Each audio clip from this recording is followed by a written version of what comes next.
Hello, hello, and welcome to Pure Live. It is Friday night, 9 p.m. Central Standard Time, and you are exactly where you're supposed to be. We have some very, very special guests with us tonight. You know, we always have great guests, but I am especially excited about the guests that we have for tonight. And for those of you that have watched before, you know what we start with. We got to go with our sponsors first. So here we go.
And as I tell you guys all the time, every week, this is a great organization to be involved with. They are part of the reason that I have this show today. They help you to focus, and they have courses that help you realize what your potential is and help you with the resources that you may need. You know, you need that support. The sisterhood is for you. And when you join, tell them Asia sent you. All right, on to the next. We got Motives Cosmetics. Here we go.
Yes, yes. And I wear Moda's Cosmetics. And as you can see from the club, they deal with all shades. They have questionnaires to help you to figure out what your shade really is. And if it's not makeup you're looking for and it's just skincare products, they have that as well. And of course, I'm going to mention Abella Eyewear. They got those blue blockers that'll help you for those of you that are in the screen all the time on your phone, on the computer, whatever you may be dealing with. And you got those shades to help you with that sun. You know, summer is right around the corner. And so, if you want to get discounts on these products, you can go to my website, asiajamal.com or asiajamal.net. You see Models Cosmetics at the top and Abella Eyewear. And for Abella Eyewear, you get 30% off. You're welcome. And now, without further ado, we are going to bring on our special guests. We have Karen and David Williams. Thank you for joining us today. Oh, thank you so much for having Thank you. us. Thank you very much. I'm so excited to have you guys on the show. How are you guys doing tonight? Very good. Oh Good. yeah, I'm doing great, great. I'm excited. I'm excited. Excellent, excellent. So, what I would like you to do is introduce yourself. Let's start with Karen. Oh, okay. So my name is Karen Williams, and I am from Chicago, born and raised on the south side of Chicago, on the low end, as they call it. And yeah, I'm I love Chicago because we have four seasons. A lot of other states don't have four seasons, so we have um, summer, spring, winter, and fall. So yeah, I went to four different high schools, and because my mom moved around a lot, my one of my first jobs was uh, a restaurant. So I was a waitress back in the day, and I went from there to working at Sears parts department. So I learned all about the parts. So yeah. Okay. Okay. What about you, David? Introduce yourself, please. My name is David Williams, David J. Williams, and I too grew up on the south side of Chicago, Ida B. Wells, 530 East 38th Street. Out of all these years, we never forget where we came from. Went to public school, Doolittle, where I was just out of sort. I believe I had ADHD in those days, and in those days, I didn't know how to deal with that. And my mom finally pulled me out of there and put me in Holy Angels. And after going to Holy Okay. Angels and witnessing nuns pulling sticks, brooms, two by fours out of their sleeve, that straightened me out right away. That was my Ritalin right there. So I made a 360-degree turnaround. I was no more of a problem. And went to De La Salle High School. Actually, went 2 years to St. Lawrence Seminary Oh, to okay. study to be a priest. Go De La Salle. And Okay. but I just had a long journey, and I love the things that I went through. It was definitely a learning trial and learning situation, which got me to where I'm at now. Excellent. Excellent. So, first of all, I want you guys to know one, feel free to ask questions, comments. I will see them and I will present them if it makes sense. Don't act crazy in my comment section. And the reason I'm so excited about my guests today because they represent everything that I am passionate about, and what my family has been passionate about through generations, actually, um, a few generations. So I'm definitely excited to be a part of this journey in some way. So what I would like you guys to break down for us is, so let's start with what you started off being passionate about. So we left off with David. Let's start with you, Karen. What were you passionate about before you got to where you are today? Uh, Oh, oh, Go ahead, Karen. mm, yeah. Ladies Lady first, David. Okay. Well, growing up, my mom dressed me up. She didn't. I never wanted for anything, and doing that, I wanted to be a model. Um, I actually applied for United Airlines because I wanted to fly around the world. I didn't get accepted, and so I kind of never went back after that. I did some modeling back in the day, Okay. but I didn't. Yeah, that was one of my passions when I was younger. Yeah. That's an interesting question in the comments. I'm gonna bring this to you after I ask David the same question. Okay. What were you passionate about, David?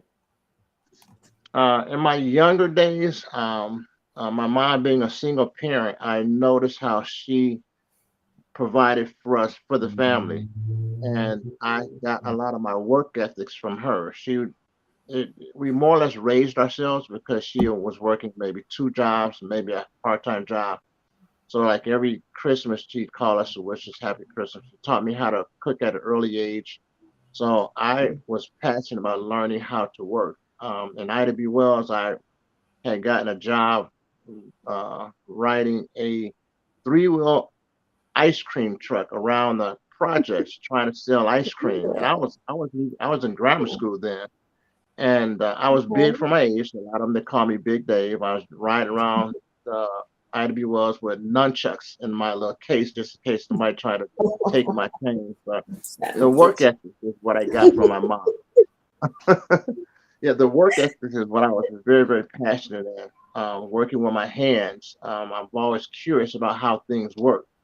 So I'm Oh always at yeah. home taking things apart. I'm taking a fan apart. I'm taking a air conditioner apart. And my mom comes in and she's like, "Boy, if you don't put them things back together and they don't work, I am going to tear that up."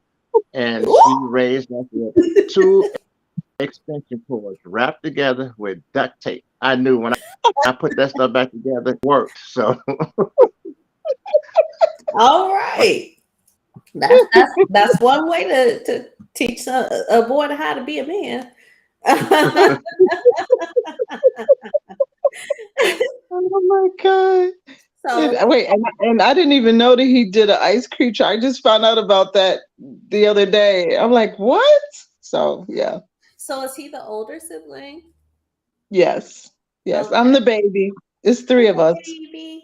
I'm the baby. Yeah. Oh.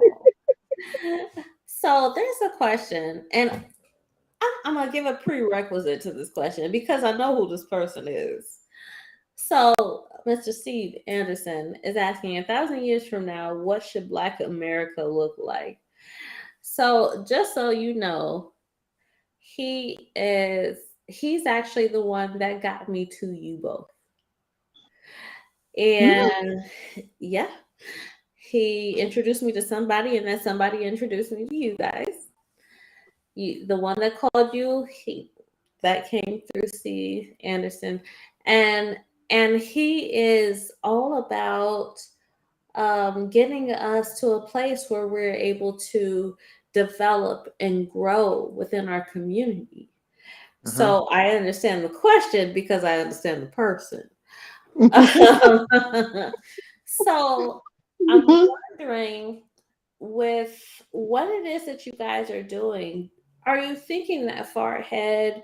Are you thinking day to day? Are you thinking week to week? How is it that you have developed your plan and helping your community? Okay, to his question, 1,000 years from now, what should Black America look like? Mm-hmm. My thought, just hearing that question, is that I believe that there should be more men that have mentored to their children, whether it be the male or female of the children, and those children should be mentoring to their younger brothers and sisters. yeah. I think that there should be some way that you learn to be productive at such an early age that it becomes innate. It becomes part of our DNA, so that as we grow, we don't have to worry about why the drugs are so important because of the escape, or why I feel that I don't deserve that particular position, or why should not own my own business. And I pass my business down to my sons, and they pass their business down to their kids. So I think as for 1,000 years later, we as Black should have a strong business mindset set, because we weren't raised that way when we were coming up. We were raised Right. just to get by. And then so and I'm going back, and my work ethic from my mom is that I've always learned. I've been working a job since seventh grade grammar school. When I got out of seventh grade, I go straight to a restaurant called Chicken Unlimited on 31st Street by Dunbar. And when I got that job, the management took on to me. So he taught me how to do inventory. He taught me how to run a register. This is in seventh grade grammar school. And Mm-hmm. again, I was big for my age, tall for my age, but I was also the mindset, because uh, an individual who has ADHD can go two ways. It can go bad, and it can be the mind is always chasing for hunger for knowledge. just things to do. And I looked at myself that way, and I looked at myself as a leader at that age. Um, and I guess that was so passionate of me to be able to help my mom, help be a provider, not always have to ask her for money. I was on a using public transportation at 9 years old, going from Ida B. Wells to the north side to a pet store called, I can't remember the name of that pet store, but I was always interested in animals. Animals kept me focused. And so in my house, I had a gerbils, guinea pigs, snakes, lizards, snapping turtles, all at once. I had my own little personal zoo, Yeah, you but sure did. it kept me focused. I even Oh would my. look at Ray Rayner, and him feeding that Chevester the duck. So I mean, I want me one. So I go up to to Animal Kingdom. That's where it was, and I get me this duck. I'm on a train. This duck is quacking and quacking, and the people looking at me. And I get home, and I'm like so excited. I can go get my duck out and get the little box of cereal. I start getting ready to feed the duck, and and then as after the duck finished eating, he's running around the living room because we had green carpet. He's running around the living room pooping all over the floor. And my mother saw that. She said, "If you don't get that duck out this house, we're gonna have it for dinner tonight." So I put the duck inside a box. I took it to a poultry where they kill the chickens. I said, "Man, here, take this duck." I, and I just put the box on there and left because I knew what they were gonna do. Oh my God. Yeah. Oh, bless your heart. I do not So, remember any of this. so getting I back to remember. the Go getting ahead. back to the question at hand, do you have an answer for it, Karen? The whole 1,000 years from now, what should Black America look like? We should own a lot more than what we have today. We should have our own banks. We should have a lot more land. We should get back the land that we lost. And yeah, we should have our own farms. Everybody should have their own backyard farms so we can grow our own food because we don't never know what's going to happen in the future. Um, yeah, yeah, the whole 9 yards. We should be homeschooling. Like David said, these kids nowadays, they're not brought up like we were back in the day, and they have gone ballistic. They have just lost their. I don't even want to. I want to rabbit you and so minds. And so Yeah, you absolutely right. it's yeah, and we have to start with the young, and start them young so we can teach them something that will, like David said, extend their thoughts and extend their life. Yeah, yeah, yeah. That's what I Yeah, think. yeah, I absolutely agree with you both. Um, I have three kids. I stopped saying little ones because they're not really little. I mean, my youngest is 12, she'll be 13 this year. My other is 14, he'll be 15 this year. And my oldest is 18, and he's already in the military. So, Mhm, okay. yeah, my babies aren't such babies anymore. I pulled my daughter out of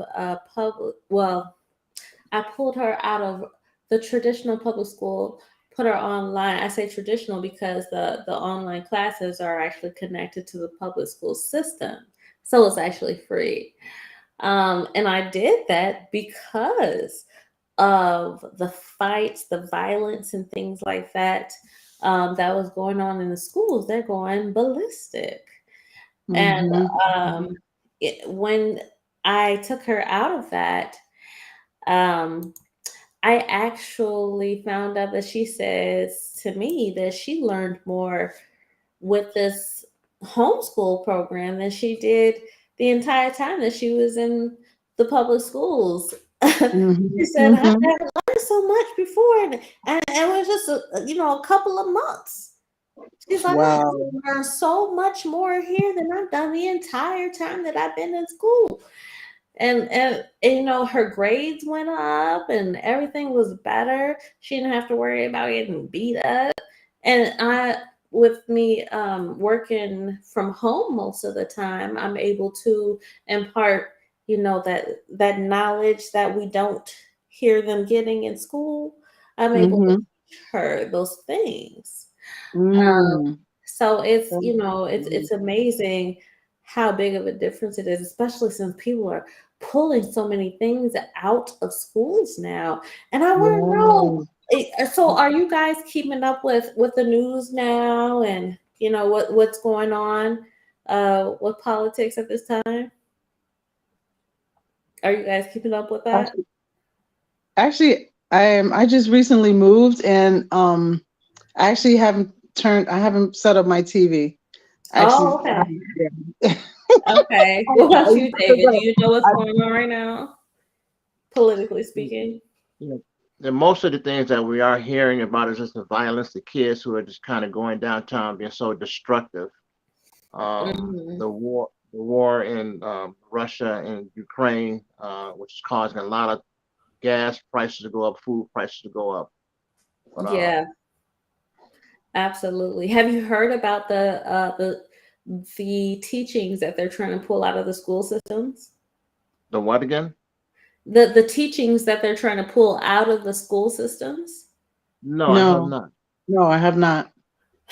So first of all, and just so you guys know, and in the second half of the show, after we take our break, we're going to get more into what they do and why it's so powerful. But I want to bring this up because this will actually add to why it's so powerful. So right now, we already know shop is taken out of schools. They're not teaching them, those certain fundamentals that we need to survive, really, on our own. The other thing is they're taking out of schools our history. They don't want Hmm. people to know about Black history Hmm. because they say that it teaches hate.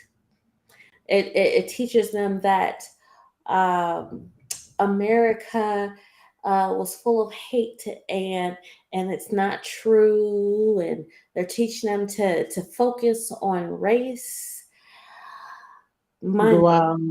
Um, and Wow. they're actually pulling books out of the libraries of these schools right now, so Wow.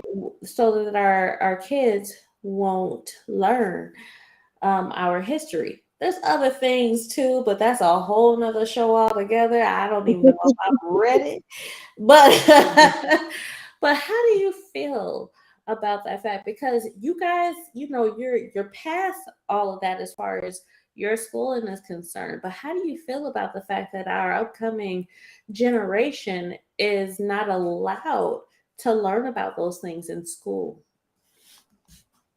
Well, one thing, when a lot of the trade schools were taken out, it did take the ability because college is not for everyone. But blacks learning a trade, learning a skill, they're afraid of us creating our own entity and creating our own empire because of the skills that we are very, very good at.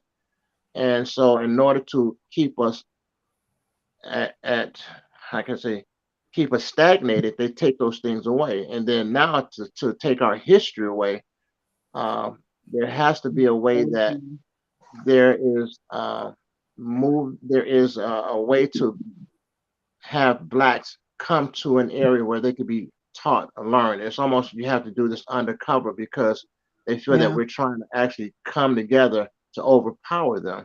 And it's a shame because they one thing their children see are are being embarrassed by how their ancestors, their white ancestors, the white people have treated us, just treated people in general, and how they have been taught hatred. But again, it's their grandparents and great grandparents who taught them how they were raised. So it was always whites trying to be dominant. And so they're trying to pass that on. But blacks and whites on the day and age now, as they get together, they see that it's not as true as what they were trying to be taught. So now they're almost ashamed of how their ancestors, their parents, were trying to raise them to hate, and it is bad. It's very very bad. Yeah. Yes. And and I know they took the music. I've been singing since kindergarten, and I hate that they took the arts there. I mean, that was way back, and I'm like, are you kidding me?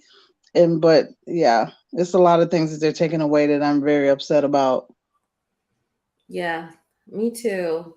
I started seeing those things being taken away, um, even when I was in school. So I've had to make sure that now that I am a parent myself, that I educate them on, what's what.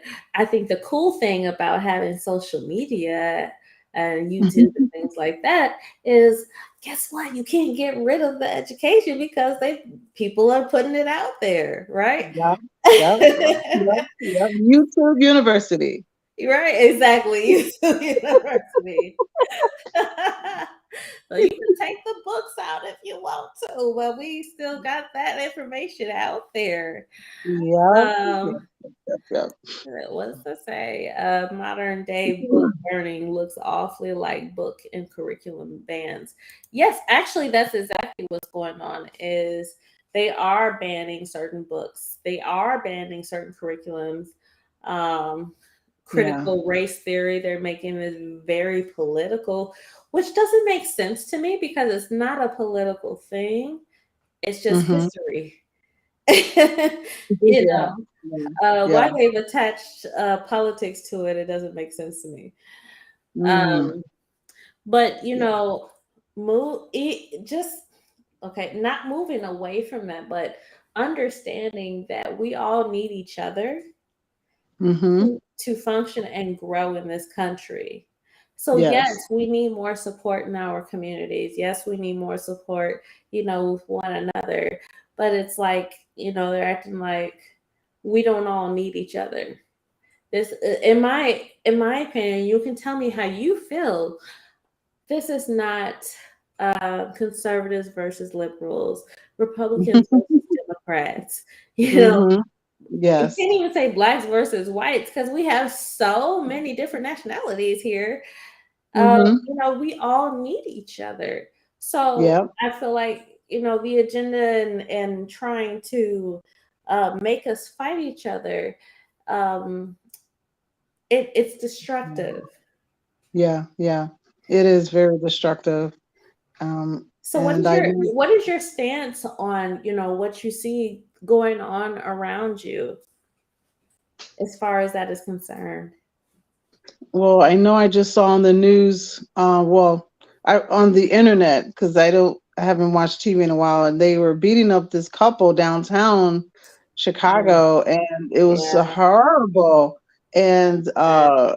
and again, I'm glad that you're teaching your kids homeschool because that's something that needs to be pushed. If they're taking the things out of the schools, it's up to the parents. But a lot of the parents are so young and they have to be taught basically how to raise their kids because these kids now are just they're out of control. But I do hate that it's a constant um, picture of us on national TV.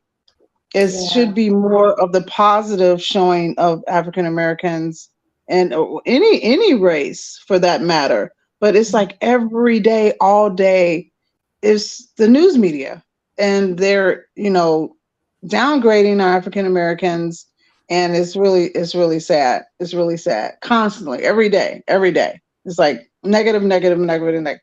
Why not show something positive? You know what I mean? So yeah. Yes, I completely agree. What are your thoughts, David?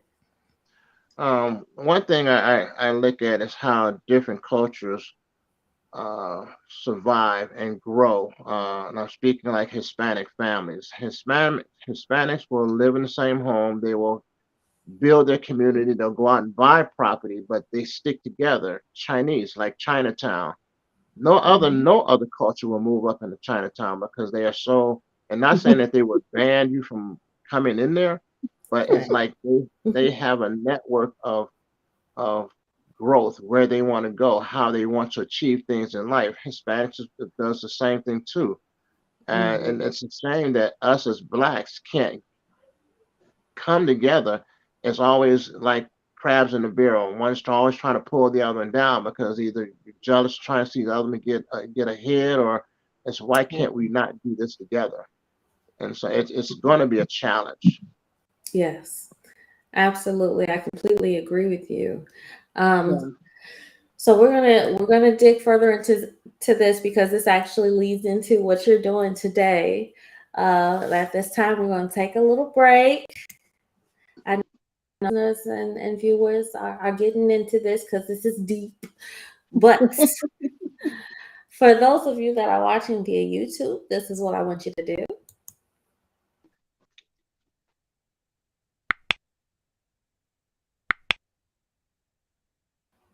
Thank you. Subscribe. And if you are following via any other platform, because I'm on Facebook, I'm on Twitch, I'm on Twitter, I'm on LinkedIn, follow me. You never know what you're going to get. So we're going to take this quick little break and then we're going to play the game, Find the Fake. And this time we're going to deal with Karen's Find the Fake. So these Oh, statements will not be about me. They're not going to be about David. They're going to be about Karen. And I know oh, it's going to be a part two. So part two, we're going to talk about David. Okay. All right. So here we go. We're going to take a little break. Here we go.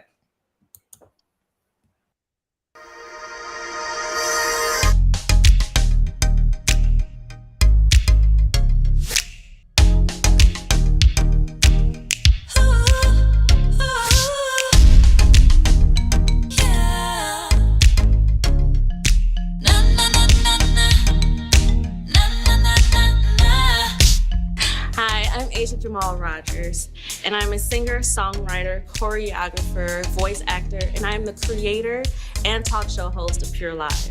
P.U.R.E is an acronym for Perfectly Undefined Raw Elegance. So naturally, we want our content to be pure, raw, and elegant. It airs live every Friday at 9 p.m. Central Standard Time on YouTube and Facebook. And if you'd like to see all of the episodes, you can reach it at asiajamal.com, ASIAJAMAL.com. Or if you'd like to be on the show, you can reach me at asia@asiajamal.com. Hope to see you soon.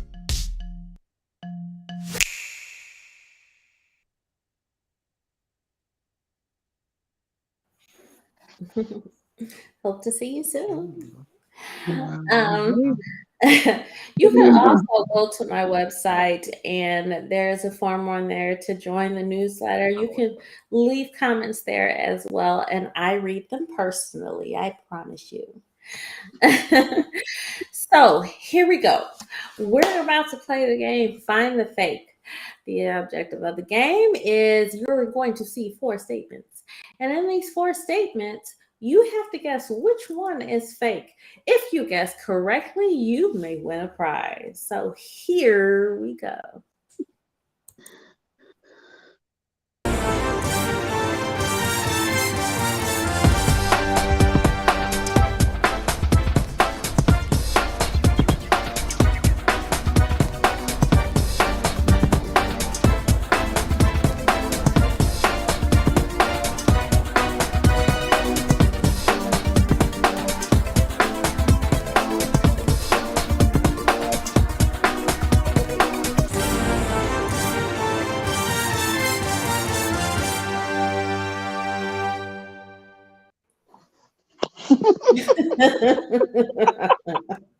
Oh Now listen, when I got sent those, I was like, what? So you know, my no. Never know. who happen to also be my parents, they are the ones that do the find the fake. And my mother was Oh, like, I wouldn't know which one is true, which one is fake. Oh my God. My Lord. So if you guys get it right, more props to you. Cause I think I would have got it wrong, dead wrong. And no, I don't know. That's a lot of different things. It's like, I'm not sure. Now remember, you are guessing for Karen. Okay. All right. Now we are going to get into the present day.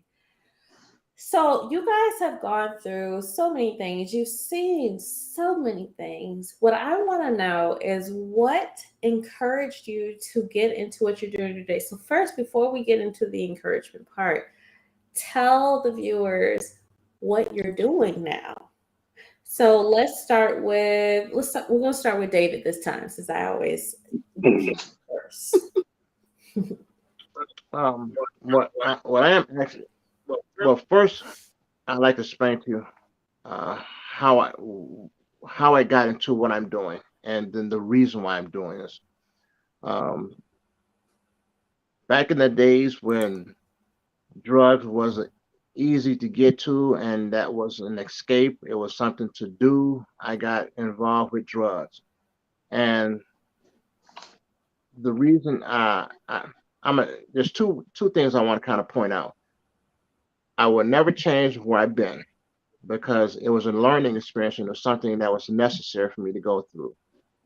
Two, my father above allowed me to go through this. He allowed me to walk side by side with the devil Mm, and how the devil grabs hold to you and allows you to go through all these destructive things. But little did the devil know that God was preparing me to be able to save his children who are getting lost in this drug world. So going through this drug world, I was years and years of just trying to get it right. I got to the point where I said, Lord, either take my life or mm, take this desire away. And when the Lord took that desire away, it started to make sense. And one thing I like to say is that when you go through things in life, you got to know that this thing about our Father, our God, He's real. And He absolutely. helped me to come to realization and it to make sense. Mm, And so when I was in treatment, Salvation Army, I started three companies in there. So it's like God allowed me to go through it, God allowed me to live through it, and God allowed me to have a mission, a a reason, an assignment, I want to call it. So I started a company called DJW Board Up. I started Williams Aftercare Recovery Center, and another mm, company I started was DJW Production. A couple of my brothers who I went to grammar school with, they are dear, so dear to my heart, mm, which is Victor Dyson, Michael Jones, Emmanuel Russell. And so how I started that is because I saw people coming in and out of treatment, which I was another product of going in and out of treatment. And so I started Williams Aftercare Recovery Center because I felt that there needed to be something to give to somebody after they went through treatment. Because a lot of times people go through treatment, it's just like a break. I'm gonna take a break, clean myself up a little bit, right. and then I'm gonna go back out here and I'm gonna try my best. But people, places, and things is a trigger. Mm, And a lot of times that weak mind causes you to go back and try to do the same thing over again. So I focused on the recovery, aftercare recovery, that when they come to us, not only do we still try to help them focus on coping skills, how to say no, and and I went to school to become a counselor. I'm a CA, have my CADC certified drug alcohol counseling certificate, mm, and I know that it's one thing to learn it in school, but for a person who just has never been out there, they'll never know what it is that drives you to go on that mission, what drives you to try to get that next hit, and then it's an escape, and so my passion and why I'm doing it because I know that veterans go through it. I know that our youth do it. I had a chance to go to Cornell Interventions as a counselor, and these are 12 years old to 18 who are mandated by courts. And these are young kids who are drinking gallons of alcohol and still ask for the next one. These young youth that you're looking at right now, these are youth who are trying to get out of gangs. The very last one to the right, if you're facing the screen, he was a young man who had a lot of issues, a lot of anger. And one day he was out in a park smoking weed, and somebody walked up to him, man, hey, let me have some of that. And his attitude back towards that man was to get out of my face, Mm. more vulgar language. But the guy left and came back, shot him twice, and he held his hand up. He laid down, tried to pretend he was dead. He shot him four more times. Now, this young man did survive, but as we're mentoring to him, we got to tell him, hey, you can't just talk to anybody down the street nowadays any kind of way you want to, Mhm. because the value of the next person's life is no longer of value to the individual. And so they look at life as just something that is not worth anything because they don't look at their own life as worth something. I mean, back in the days when we were growing up, the neighbors used to watch over us. You know, you did something wrong, Mm. not only did they get you, they called you as soon as your parents was coming in the door. Girl, do you know what your son did? Now you got now you got it double time. But those days are gone. So I I could be doing something else, enjoying my life at peace. I'm 64 years of age, but it is just in me to try to not only reach our children, reach our youth, reach the veterans and people who have been homeless because I've been there. I know what it feels like. I have a 15-year-old right now who is smelling himself. He's getting around the wrong kids. And I am so much trying not to kill him, but I know I have to put my love into him. I have to put my energy into him of learning a skill, learning a trade. I have to show him that you have the best of both worlds. You have a father who has been with you since he came out of his mother. The doctors handed him to me, Mm. and I hold him in my arms. And when he was little, and then I'm so passionate about him, but I let him have his own little ways, and I stand on him. But I know he's trying to find himself. I know at 6 years old he was cutting ceramic tile. He was doing painting Mm. and he knows how to do. He runs a little landscaping crew with his friends, or he works with a lot of Oh, adults. So wow. I had him in an adult stage, Mm. not letting him have a childhood. But the kids that he is around, the kids nowadays, that's not a childhood life. They're 15-year-olds who are out here carjacking. Yeah. Yeah. It's rough out here. And we have a question before we move to Karen, and you both can answer this question. The question is, what type of addiction is the hardest to help people to overcome?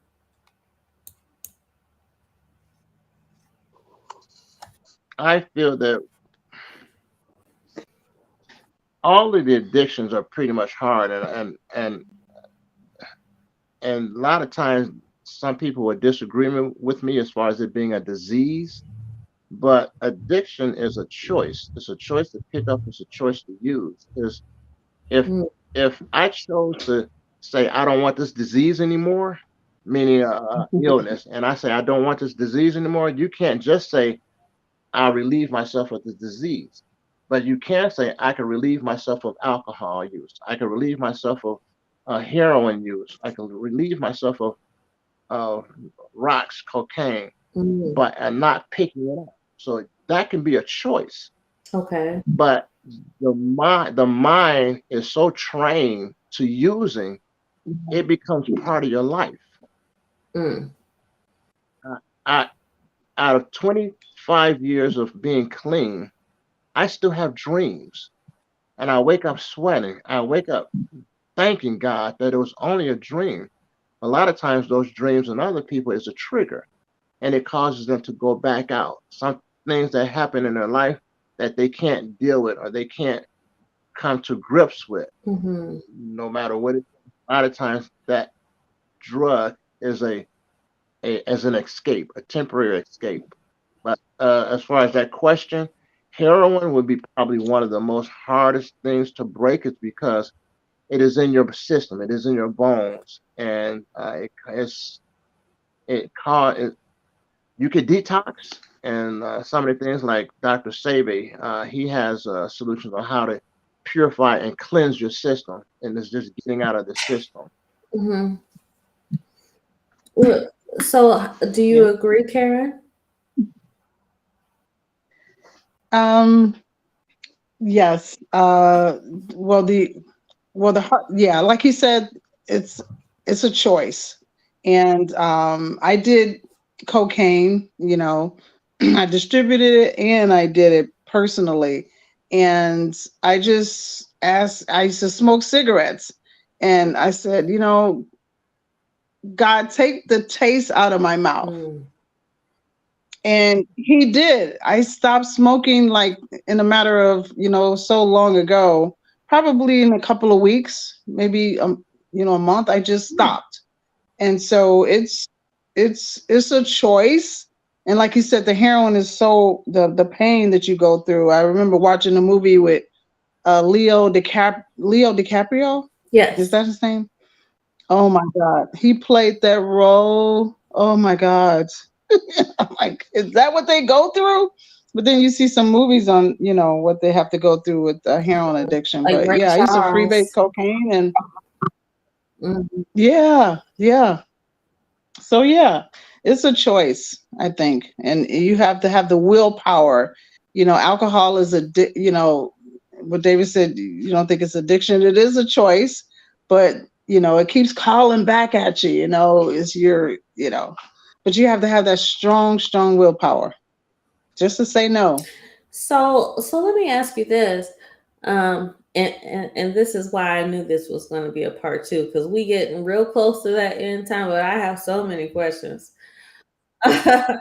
So I want to know, knowing that you need to have that strong willpower for those that know that they need to stop but can't seem to, what would you recommend for them to do? What is their path that needs to happen? What would you say to those people? What I would say to those people, that treatment centers are good. Having a strong sponsor, someone who has been where you've been. Um, it, it depends on how strong your faith is too. A lot of times people lose Yeah. that faith because they feel that by praying to God, you should instantly heal me, instantly save me. But again, God gives you that choice. And that's where we come back again with choice. So a lot of times I think you want to understand where your triggers are. A lot of times it's money, and somebody who has a pocket full of money. That's a trigger. Sometimes in the relationship, and when they go home, they know they're going to be verbally abused. The home setting is not a safe mental state of mind to be in. The things that they're going through with their children. So it's a variety of pressures that you find a way to escape, which is alcohol, which is cocaine, which is rocks, heroin. It's an escape. So I think you have to Hmm. identify, one, the triggers. You have to identify uh, if there's something toxic in your life. Sometimes you have to just walk away from that. And then sometimes it's not Hmm. that easy, because an individual may be in a household where that's their safe haven, as far as home, a roof over their head, Hmm. being able to eat, Hmm. Hmm. be financially Yeah. taken care of. So if they walk away, and they walk away from all that, it's like, what do you do? Right. Right. Yeah, I have a stepdaughter who went to a treatment center, so I would say you have to be strong going into street treatment center. She passed away actually. Mm. She was in her late 20s, early 30s. I can't Wow. remember because we lost contact with each other, but um Yeah. So she went in to the treatment center 6 hours away from Chicago, and she went in for meth, Mm, and she met a heroin addict inside the treatment center.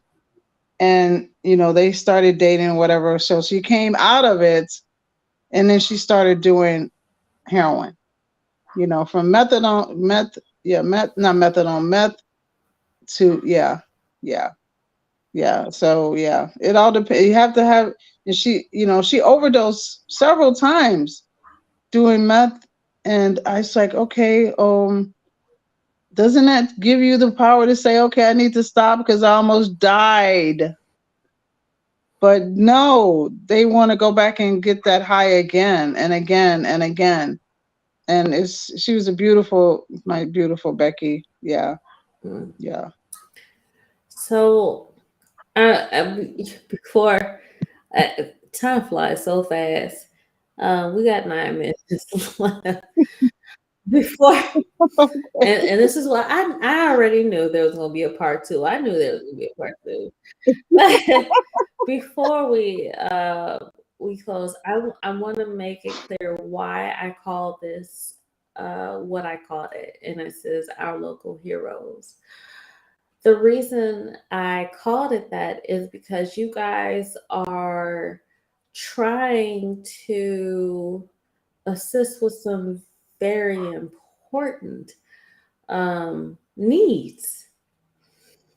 And so I want you to share before we run out of time what it is that you are passionate about right now, what it is that you are addressing right now.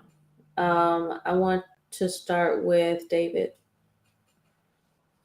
One of the things we're passionate about is trying to get our facility up and running, which is in Harvey, Illinois. And we have a building that is going to be used for community outreach services, from culinary arts skills to construction management skills with the youth, and taking some of these abandoned properties here and rehabbing them, teaching them a skill so that some of the veterans that are needing to be home and housing, these veterans are vested for life. It's just that they have no place to go. Mm, It's a shame that the government, they come home and the government just seems like they turn their back on them. But organizations like ours, and trying to create a safe haven place for them to go, is funding that we need. Rehabbing our facility as well as a lot of the property that's in the area. That once we do that, and then getting some of these youth to learn to put all that energy they have into a skilled trade, and then get them certified as well, mm, so that we create our own team of builders from HVAC, electrical, plumbing, Mhm. and they're so interested in Yeah, learning it because it was yeah, never introduced to them.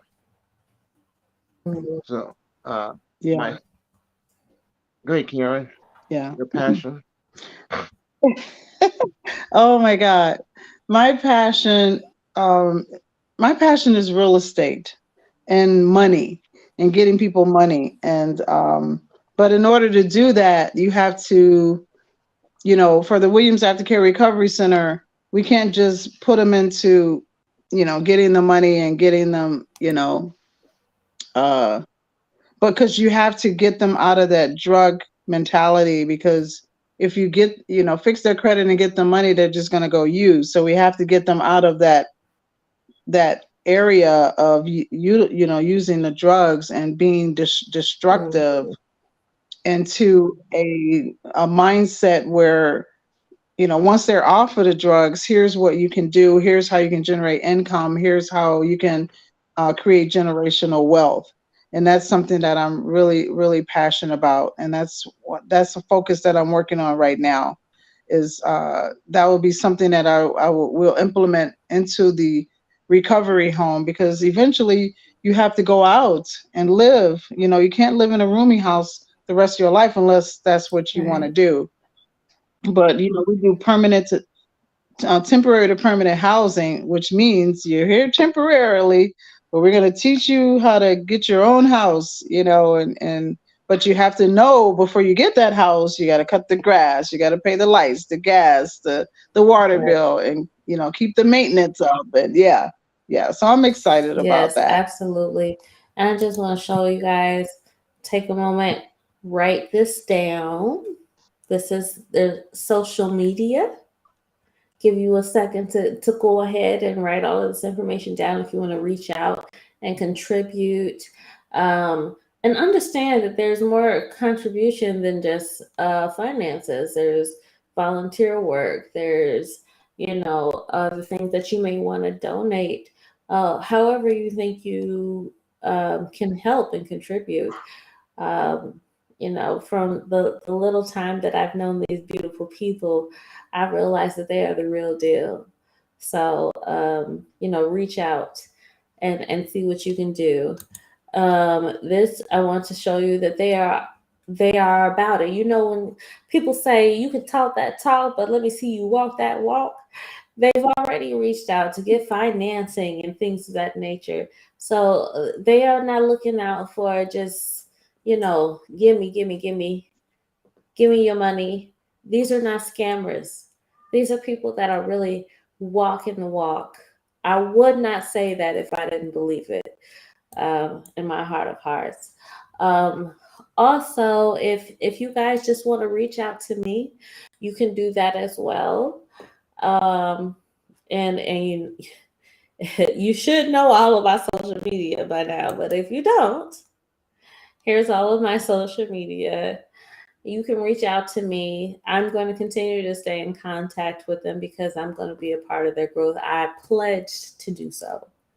Y'all heard it. Okay, so you can hold me accountable. I pledge to do so because this is what I am passionate about. I want to continue on in my family's legacy and reaching out to our communities and helping them to do better. So this is what I want you guys to contribute to as well. I will be sending out newsletters with information from them. If there's any events or anything that you guys have, please let me know so I can put that out in our newsletters, so that we can help them to understand, what the need is and how they can contribute as well. One of the things that I ask my guests to do before we end the show is to give their words of wisdom. So let's start with Karen this time. Give your words of wisdom to our viewers and listeners. Well, the word of wisdom I would have is no worries, because stress kills. And if you're going through something, know that it's not going to be for the rest of your life. Know that there is an end to what you're going through, and just have faith. And yeah, just have faith. Amen to that. What are your words of wisdom, David? One of the words, and I always say this, is necessary. It is necessary for each one of us and the viewers to go through what you're going through. It builds character. It tells you where you are in life and how to deal with things, and know that it's only going to be temporary. And by it only being temporary, it allows you to say, "Hey, I'm glad I went through that, and I'm glad that the direction I'm going to go is in a better direction." So that's what I say. It's necessary for you guys to go through what you're going through. Take it and hold on to it, learn from it, and know that life is going to be much, much better. Amen to that. Yeah. I come in agreement. Amen. Um, and remember to embrace God's perfect design, which is you. We will be back here Hmm. Friday night, 9 p.m. Central Standard Time. Um, Next week, we will have another guest, but the following week, we will have these guests come back and we're going to dig deeper. We're going to let you know what they've been doing. and how you can contribute, and I'm excited about it. So, have a good evening. We love you. Good night. See you next week. Good night. Bye. Good night. Good night. We